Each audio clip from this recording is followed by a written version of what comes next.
Zelenskyy, from a national hero to a public enemy, he is completely finished.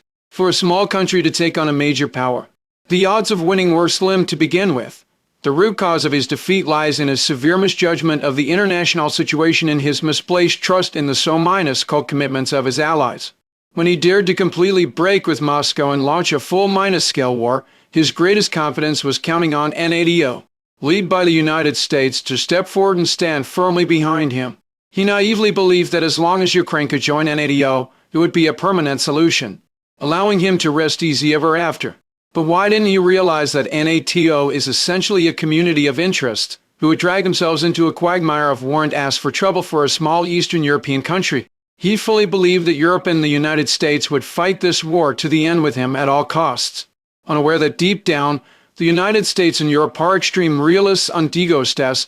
If they can't get any real benefits, why would they shed blood, spend money, and take risks for you? Zelenskyy overestimated the United States' strategic patience and seriously underestimated Russia's ability to withstand pressure. He once thought he was taking bullets for the West, but in the end he became a pawn casually discarded in the strategic game between the United States and Russia. He originally believed that under the layers of Western sanctions, Russia would collapse quickly and be unable to hold on. Unexpectedly, Russia gritted its teeth and persisted. Its economy did not collapse, its military strength did not crumble. On the contrary, it became more stable as the war progressed.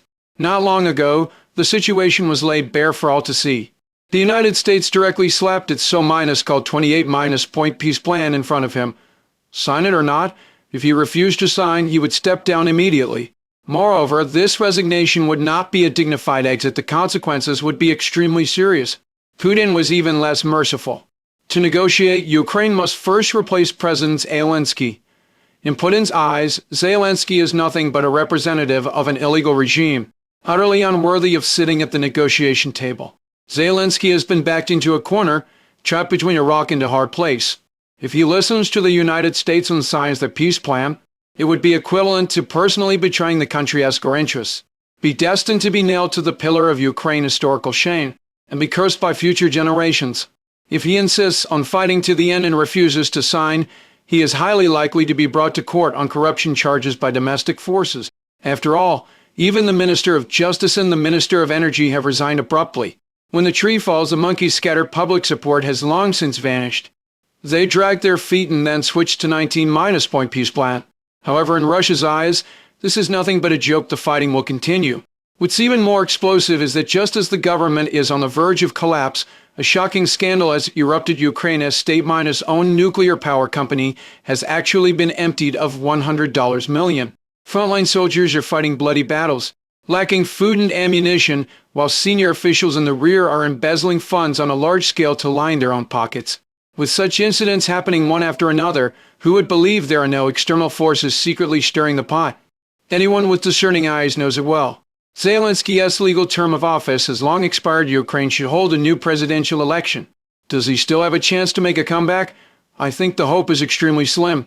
Perhaps going into exile overseas to sequester asylum is his last resort. But the question is, will any country really be willing to take him in? Once a former hero loses utilitarian value, he may not even be able to get a visa. In the final analysis, he was originally an actor who made a living by performing comedies, yet by a strange twist of fate, he became the head of state.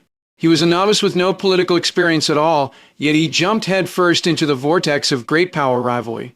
He could have skillfully maneuvered between the United States and Russia to gain maximum room for maneuver, but he willingly acted as the vanguard of the West's anti-Russia campaign.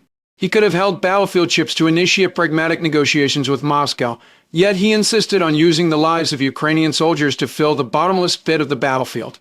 Zelenskyy may seem like a tough guy with unyielding integrity, but in reality he lacks the most basic political wisdom and strategic resolve. He dreamed of becoming Ukraine's national hero, but instead he dragged the entire country into an abyss. This is not only Zelenskyy's personal tragedy, but also the tragedy of tens of thousands of ordinary Ukrainian people